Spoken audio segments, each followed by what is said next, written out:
The success of the American Revolution was largely brought about by the French Navy, who were allies of the Americans primarily because both opposed Great Britain. The French provided mobility and transport, but more importantly, fought off the British Navy, then the superior naval force in the world. By the 1790s, however, the relationship had soured.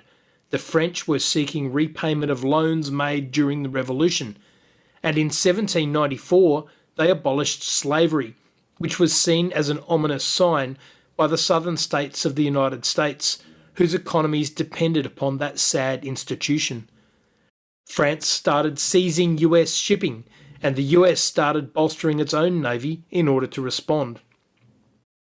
The Congress passed an act which said, in part, if, upon examination, it shall appear that an American ship is bound or sailing to any port or place within the territory of the French Republic, it shall be the duty of the commander of such public armed vessel to seize every such ship.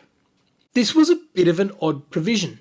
Why would you make a law only allowing the detention of ships travelling to those ports and not from? The President issued orders to the ship's captains authorising them to detain ships going both to and from French ports. As the Supreme Court later remarked, it was so obvious that if only vessels sailing to a French port could be seized on the high seas, then the law would be very often evaded. That this act of Congress appears to have received a different construction from the executive of the United States, construction much better calculated to give it effect. Practical or not, the President was giving powers to the ship's captain, which the President himself had not received from Congress. In accordance with those orders, a ship's captain seized a ship named Flying Fish, carrying a Dutch flag but suspected of being American, after its departure from a French port.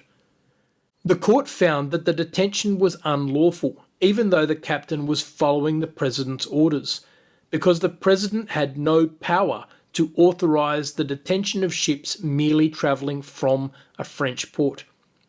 Sadly for him, the captain was personally found to be liable. From this case, we learn that the executive action of the President is limited. Where the Congress has provided the President with powers, the President cannot issue orders exceeding those powers.